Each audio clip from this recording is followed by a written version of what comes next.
Voilà, prions ensemble notre Père. Notre Père qui es aux cieux, que ton nom soit sanctifié, que ton règne vienne, que ta volonté soit faite sur la terre comme au ciel. Donne-nous aujourd'hui notre pain quotidien. Pardonne-nous nos offenses, comme nous pardonnons aussi à ceux qui nous ont offensés. Mais ne nous soumets pas à la tentation, et délivre-nous du mal, car c'est à toi qu'appartient le règne, la puissance et la gloire, au siècle des siècles. Amen. Justement, nous allons écouter un chant de Glorious qui chante Notre Père. Vous pouvez vous asseoir. Et dans le Nouveau Testament, si vous avez l'occasion de le lire, vous verrez, ça revient plus de 240 fois. Cette fois, il est question qu'elle vient de quelque chose qui est la parole de Dieu qui a été laissée aux hommes. La foi, c'est pas seulement croire que Dieu existe, parce que beaucoup de gens croient que Dieu existe, mais c'est autre chose. La foi est une manière de vivre sa vie. Je dirais même plus, la foi est une façon de concevoir la vie en tenant compte de ce que Dieu déclare dans sa parole. C'est en marchant par la foi que la vie chrétienne prend tout son sens. Marcher par la foi veut dire s'attendre à Dieu en toutes choses et vivre de plus en plus en dépendance de ses provisions. En sachant que c'est lui qui donne, c'est lui qui reprend, c'est lui qui ouvre, c'est lui qui ferme les portes. Marcher avec Dieu, c'est une ferme assurance des choses qu'on espère, une démonstration de celles qu'on ne voit pas. La foi, c'est cela. C'est des choses qu'on ne voit pas, mais qu'on ressent. Et je vous invite justement à chanter pendant tout le long de ce temps que nous allons passer ensemble, qui sera entrecoupé de paroles, chanter un chant, Yahvé. Donc on peut se lever pour chanter ces deux chants, et ensuite nous voulons voir Jésus.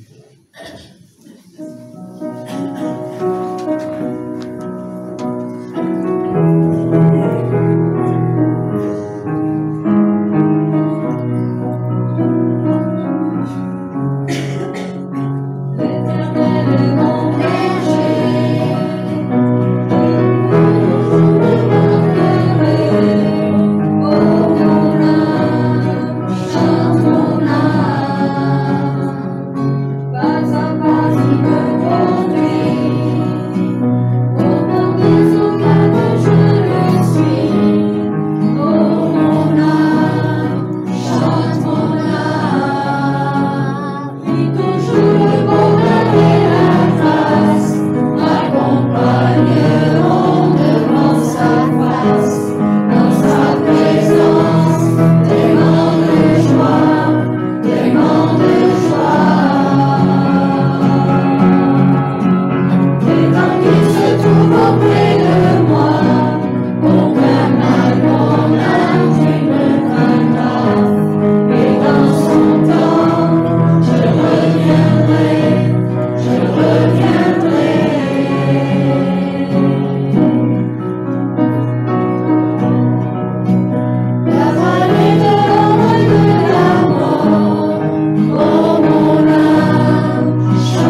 trouvons des passages qui nous rappellent que nous faisons un les uns avec les autres, mais aussi un avec Dieu. Et il y a un passage qui nous dit que nous sommes et nous devenons le temple du Saint-Esprit, c'est-à-dire l'habitation de Dieu. Et je vous invite à écouter cette lecture. Tout est permis, mais tout n'est pas bon, tout n'est pas utile. Tout est permis, mais c'est vrai. Je veux, moi, ne me placer sous aucun esclavage. Les aliments, certes, sont faits pour le ventre pour les aliments. Certes, cependant, un jour détruira l'un comme l'autre. Mais attention, notre corps, lui, n'a pas été fait pour l'inconduite. Il est pour le Seigneur, et le Seigneur est pour le corps. En effet, comme Dieu a ressuscité le Seigneur d'entre les morts, il nous ressuscitera, nous aussi, par sa puissance. Ignorez-vous que votre corps, vos corps, sont les membres du Christ. Voilà un passage qui nous rappelle l'unité qu'il en advient quand nous devenons chrétiens avec Dieu le Père. Cette unité nous permet de, justement, aspirer à marcher dans ses voies et à marcher comme lui le demande. Nous allons avoir encore un chant.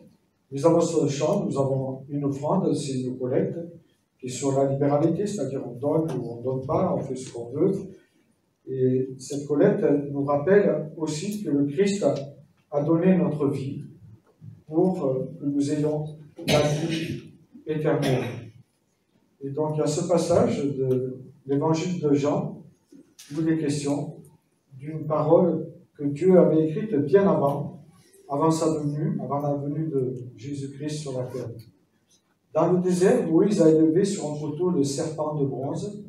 De la même manière, le Fils de l'homme, Jésus-Christ, doit lui aussi être élevé pour que tous ceux qui placent leur confiance en lui aient la vie éternelle. Car Dieu a tant aimé le monde qu'il a donné son Fils, afin que quiconque croit en lui ne périsse pas, mais qu'il ait la vie éternelle. En effet, Dieu a envoyé son Fils dans le monde, non pas pour condamner le monde, mais pour qu'il soit sauvé par lui. Celui qui met sa confiance en lui n'est pas condamné, mais celui qui n'a pas foi en lui est déjà condamné car il n'a pas mis sa confiance à la personne du Fils unique de Dieu. Voilà un passage qui nous rappelle que Dieu a envoyé son Fils dans le monde afin de nous donner la vie éternelle. Et j'inviterai des enfants ou quelqu'un à passer pour la collecte. Pendant ce temps, nous chanterons le chant « Merci » d'un cœur reconnaissant. Le verbe baptiser vient du grec baptisos, qui signifie immerger, plonger. C'est pour cela que dans les églises protestantes, nous immergeons les personnes sous l'eau, signe de laver ses péchés. En fait, les péchés, ils sont au fond, et nous renaissons comme une nouvelle créature. C'est un symbole. Donc, voilà, le baptême a été institué dès la naissance de l'Église. Il a été ordonné par Jésus-Christ, une parole qu'on a déjà entendue, ou peut-être que vous n'entendez pas la première fois. Il est dit, allez, faites des nations des disciples, baptisez-les au nom du Père, du Fils et du Saint-Esprit. Donc, s'il s'agit d'immerger, donc nous devons suivre ce que les pères de l'Église ont institué. Il y a à peu près 9 récits de baptême dans le Nouveau Testament qui nous parlent d'immersion. Le baptême est toujours lié à la foi, à la croyance. Il faut croire pour être baptisé. À partir du moment où on croit, on demande d'être baptisé. Nous voyons dans le Nouveau Testament, Jésus lui-même a dû passer par les eaux du baptême, justement pour nous donner le chemin à prendre. La confession de foi précède toujours le baptême. Donc il ne s'agit pas d'un rite, de quelque chose qui va nous protéger, non, il s'agit d'un engagement. Un engagement qu'on veut bien prendre par rapport à Dieu. Un engagement d'une bonne conscience, donc il faut qu'on soit quand même assez adulte pour comprendre ce que nous allons faire. C'est une personne responsable qui prend cet engagement. Nous avons beaucoup de faits historiques qui rappellent, les faits archéologiques qui rappellent les baptêmes. Si vous allez à Marseille, par exemple, il y a des baptistères qui datent du IIe siècle après Jésus-Christ. Donc c'est tout neuf, hein, on va dire, par rapport à la naissance de l'Église. Et nous trouvons d'autres baptistères. C'est sous Constantin, en 352, qu'on a commencé à instituer le baptême pour tout le monde, puisqu'il s'agissait d'une religion qui devenait pour tout le monde quelque chose d'obligatoire. Alors que dans la Bible, nous trouvons que la relation avec Dieu n'est pas obligatoire, c'est un choix que nous faisons ou que nous ne faisons pas. Toutes les allusions, en tout cas des pères de l'Église du deuxième siècle, se rapportent à des baptêmes d'hommes et de femmes qui croyaient. L'immersion signifie que le croyant s'est identifié à Christ par sa mort, mais aussi par sa résurrection. Et donc on dit par cela qu'on fait vœu de suivre le Seigneur. En fait, on est converti, c'est-à-dire il y a une conversion de notre vie qui se fait. Tout le passé, c'est pour ça que c'est intéressant le baptême par immersion, tout le passé coupable est englouti en Jésus-Christ dans sa mort, et tous les péchés sont lavés.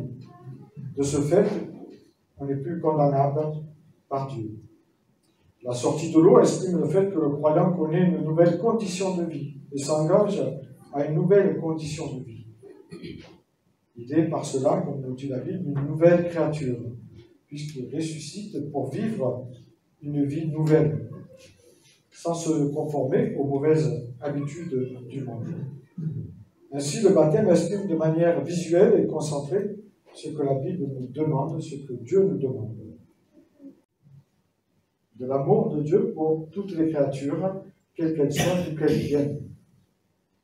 La croyance en Christ est une certitude qui nous offre, une confession plutôt qui nous offre la certitude que nous sommes sauvés.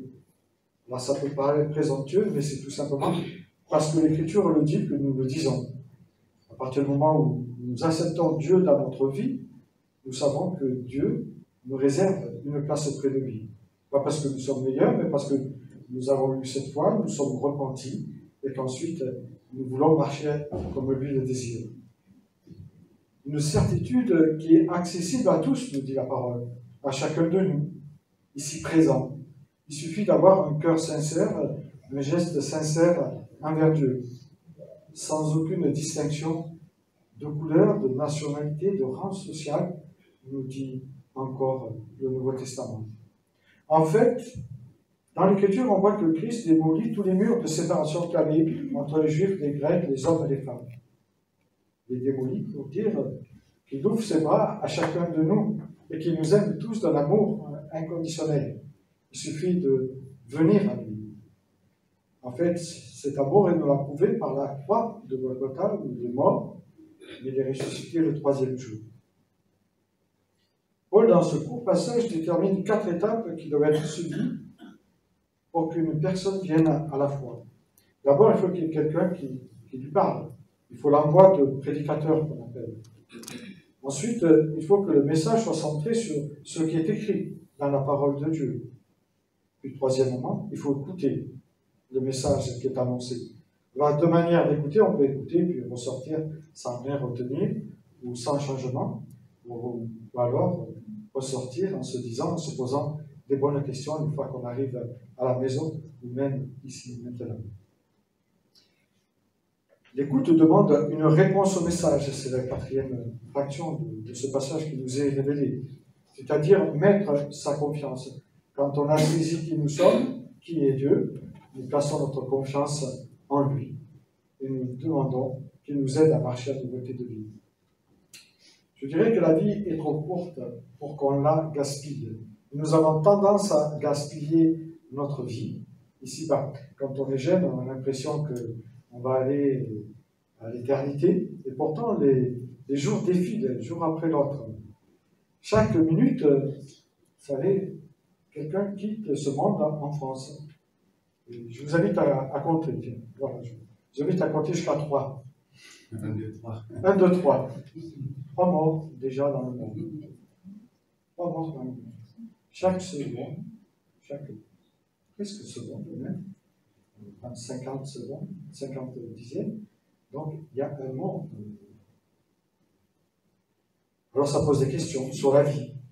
La vie est courte et il ne faut pas la gaspiller. Chaque minute compte de notre vie. En fait, quand nous naissons, nous entrons dans une file d'attente. Que nous le voulions ou pas, sans nous en rendre compte, nous sommes dans une file d'attente. Et l'âge n'a rien à voir avec cela. Nous ne savons jamais combien de personnes sont devant nous et combien de personnes sont derrière nous. En arrière, on pourrait dire, de la file. Et ce qui est difficile, c'est que nous ne pouvons pas sortir de cette file, où que nous soyons. Nous ne pouvons pas non plus reculer. Nous ne pouvons pas nous arrêter d'avancer. Et jour après jour, nous avançons vers Dieu, que nous le voulions ou pas. Donc, pendant que nous attendons en ligne comme cela, il est indispensable de faire le bon choix ici-bas. Parce que peut-être qu'on est devant quelqu'un qui est plus jeune que nous, même si on est plus âgé. On ne sait pas. C'est ça l'interrogation de la vie. Nous ne savons pas si demain nous serons encore là. Nous ne savons pas si il ne nous arrivera pas un accident. C'est pour cela que l'Écriture nous dit, prépare-toi à la rencontre de ton Dieu. À partir du moment où tu comprends qu'il est Dieu, prépare-toi à le rencontrer. Et nous pouvons que nous préparer ici-bas. Et certains pensent qu'il y a une autre possibilité de se préparer une fois qu'on est mort. Mais la Bible n'est pas le tac au tac. Il n'y a pas une chance au grattage ni au tirage. C'est ici-bas que les choses se règlent. Nous devons prendre nos décisions ici-bas. C'est-à-dire accepter Dieu dans notre vie ou ne pas l'accepter. C'est une liberté que Dieu donne et laisse à chacune de ses créatures. En fait, la vie ici-bas est une préparation à rencontrer Dieu. Et nous sommes tous pécheurs. Je l'ai dit tout à l'heure, nous naissons tous comme cela et nous avons besoin de, on va dire, un antidote parce que nous sommes infectés par le mal. Parce que, plus ou moins, nous avons tous un jour menti. Si ici présent, il y a quelqu'un qui n'a pas menti, qui lève la main pour que je voie un menteur, une menteuse. Ou alors la convoitise. Ça signifie que si nous mentons, si nous avons de la convoitise, la Bible nous dit que nous avons besoin de Dieu, finalement, pour qu'il répare cette séparation que nous avons créée avec lui. Nous avons besoin que Christ efface notre dette. Il est prêt à l'effacer. Mais à partir du moment où nous sommes d'accord qu'il efface. Ce n'est pas un Dieu qui nous prend par force, c'est un Dieu qui se présente à nous. Il nous présente son écriture, on peut le découvrir, qui il est, et qui nous sommes aussi. Et à partir de là, nous choisissons de le suivre ou de ne pas le suivre. C'est comme cela, on peut devenir son ami ou celui qui nous jugera un jour. Parce que nous devons tous comparaître devant lui. Jésus dit, je suis le chemin, la vérité et la vie. Et dans l'hébreu, la vérité, ça signifie avoir une relation avec celui qui est Dieu. Ça signifie que tout homme peut avoir une relation avec Dieu. Et ce qui est extraordinaire, c'est qu'on est tous égaux. Il n'y a pas d'homme plus élevé. Ce qu'on appelle, nous, le sacerdoce, c'est-à-dire que les pasteurs, comme les paroissiens, sont au même rang dans l'Église que nous avons, nous autres évangéliques. Donc vous avez, et vous pouvez faire le choix de rester sur votre voie, ça c'est votre choix, vous, ou suivre le chemin de celui qui est la vérité et la vie.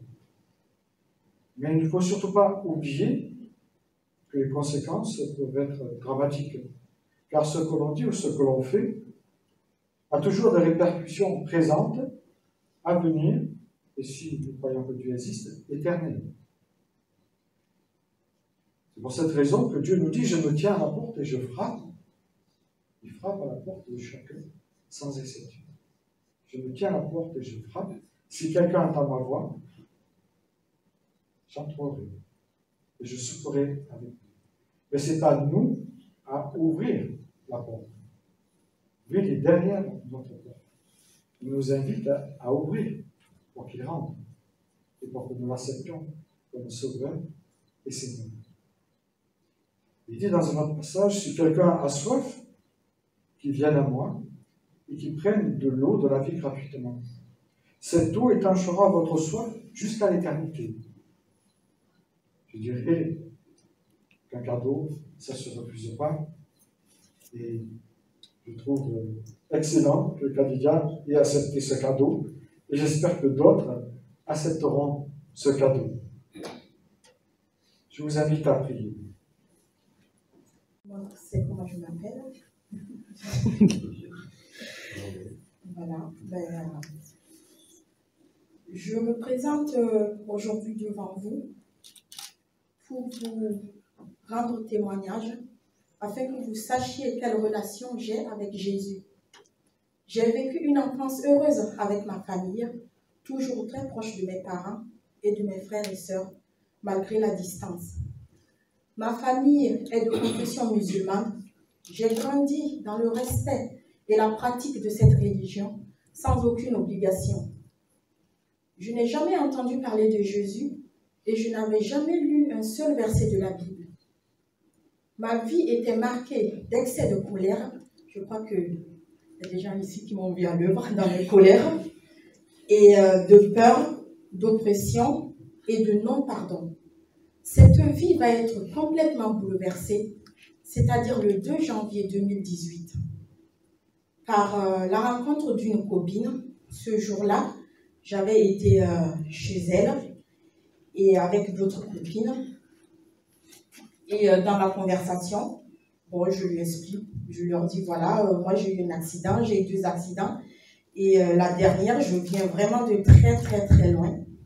Et elle me dit, tu sais, Kadi, que ton accident, bon, moi je pensais que c'était, voilà, pourquoi Dieu il me fait faire des accidents. Elle me dit, Kadi, tu sais, ton accident, ce n'est pas la volonté de Dieu. Et je lui réponds, ben, ça fait quand même 2 fois, hein, donc pardon. Hein. Et elle a prié ce jour-là pour nous. Et ensuite, elle a ouvert sa Bible et elle m'a invité à lire un passage. Et le passage, c'est Romains 10 que le pasteur il a lu tout à l'heure. Mais avant de commencer, avant de me demander à lire ce passage, elle me dit, voilà, je ne veux en aucun cas t'imposer quoi que ce soit. Tu es libre de lire ou ne pas lire. Bon, je suis curieuse. Je dis, bon, mais je lui réponds, mais je vais lire quand même. Et bon, en lisant ces passages, je ne sais pas pourquoi, je me mets à pleurer. Mais à pleurer à larmes chaudes, à ne plus pouvoir m'arrêter. Et j'ai trouvé une sensation de bien-être, de soulagement en pleurant. Et croyez-moi, mes larmes, les larmes de joie, j'en ai eu, mais aucune n'était comparable à ce que j'éprouvais. J'avais un lourd fardeau qui s'était déchargé de moi. Et j'entendais cette copine qui me disait « Gloire à Dieu ». Ben, je ne comprenais pas. Et après, elle me conseille, elle me dit, elle me conseille de parler à Dieu. Elle me dit, voilà, tu sais, tu peux parler à Dieu comme tu me parles à moi. Et que lui, il m'écoutera toujours. Et que je vais pouvoir, elle me dit, tu peux aller t'acheter une Bible et enfin commencer ton aventure avec Dieu. Je lui dis, oui, j'ai compris, je vais le faire. Voilà. Et j'arrive chez moi. Et bien, je reprends le quotidien de ma vie. Et toute la journée, je vous assure que, je ne sais pas pourquoi, j'avais une voix intérieure qui me disait, va chercher la Bible. Tu as oublié la Bible, va la chercher. Mais c'était irrésistible, répétitif. Et voilà, bon, je décide, je dis, allez, je vais chercher ma Bible. Je dis à ma fille, accompagne maman, je vais m'acheter un livre que je n'utiliserai pas. Et elle me dit, mais maman, pourquoi tu vas acheter un livre si tu sais que tu ne veux pas le lire? Je dis, ben, je ne sais pas. Au fait, la vérité, c'est que cette voix intérieure était irrésistible. Par curiosité, j'achète la Bible, je commence à la lire, de la Genèse à l'Exode, je n'ai rien compris. Je dis, bon, c'est le livre, c'est bon, hein, je ne veux plus le lire. Alors, je ferme la Bible, je la mets de côté, jusqu'à ce fameux matin d'octobre 2018. Après mon boulot, excusez-moi, Je m'apprêtais à me coucher, mais avant, je fais une prière. Je dis, Seigneur, je m'endormirai en ta présence et je me réveillerai en ta présence.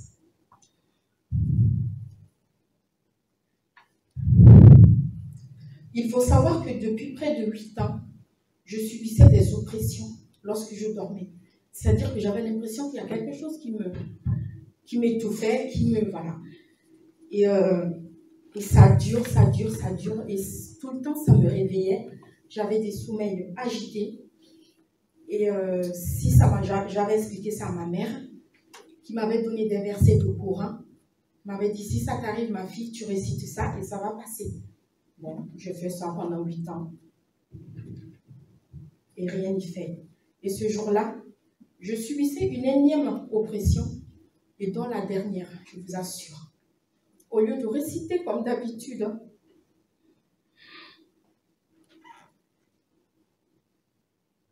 les versets du Coran, je m'entends réciter le Notre Père, qui est aux cieux, que de toute ma vie, je ne connaissais pas.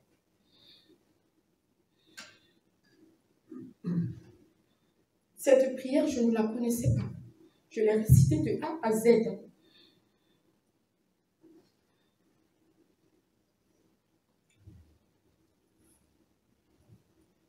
Et je voyais sur le mur de ma chambre un grand trou noir. Et au fur et à mesure que je récitais cette prière,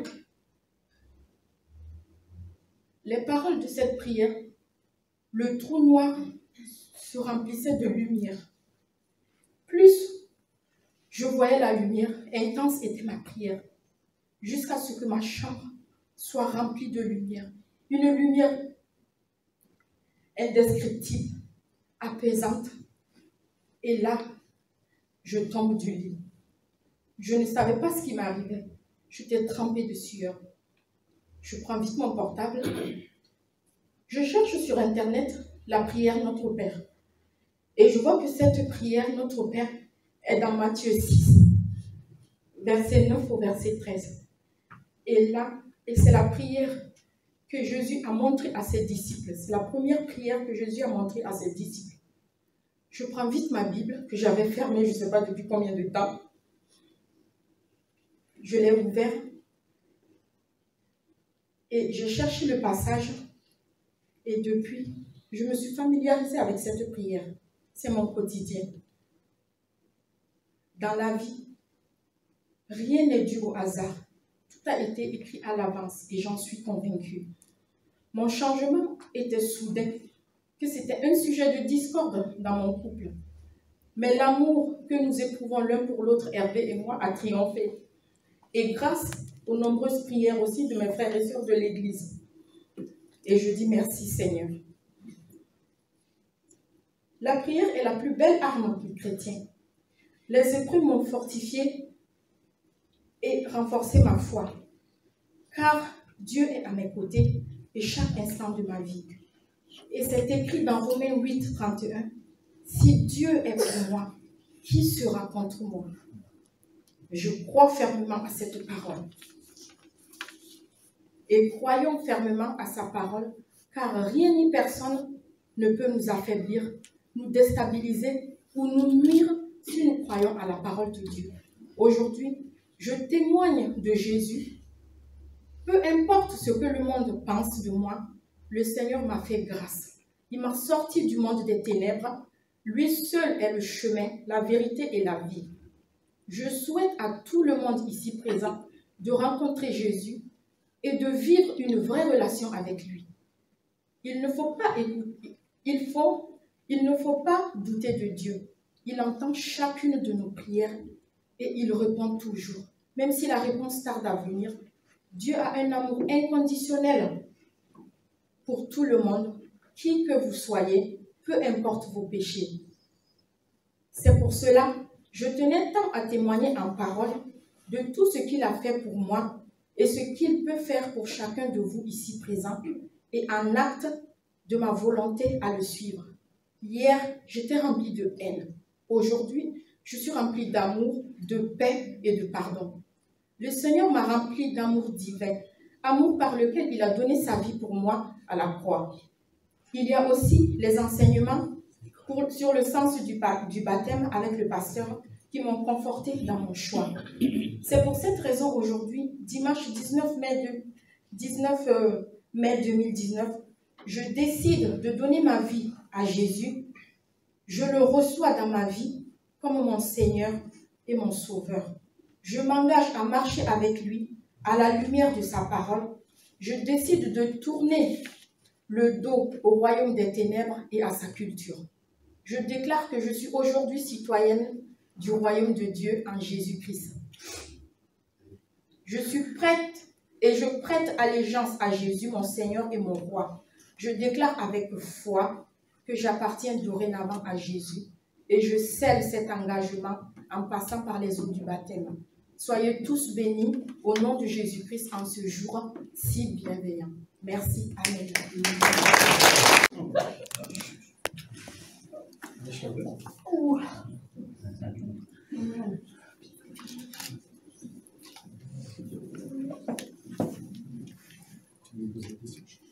Je crois que tout a été dit dans son témoignage, mais on va quand même te poser une question. Est-ce que tu crois que Jésus est né de la Vierge Marie, qu'il est venu sur cette terre et qu'il est mort sur la croix à cause de tes péchés, ressuscité le 3e jour? Oui, je le crois. Est-ce que tu crois que Jésus-Christ est vraiment le Fils du Dieu vivant? Oui, je le crois. Je crois en Dieu Père, Fils, Père, mais aussi Saint-Esprit. Oui, je le crois. Alors, puisque tu crois en cela, nous te baptisons au nom du Père, du Fils et du Saint-Esprit.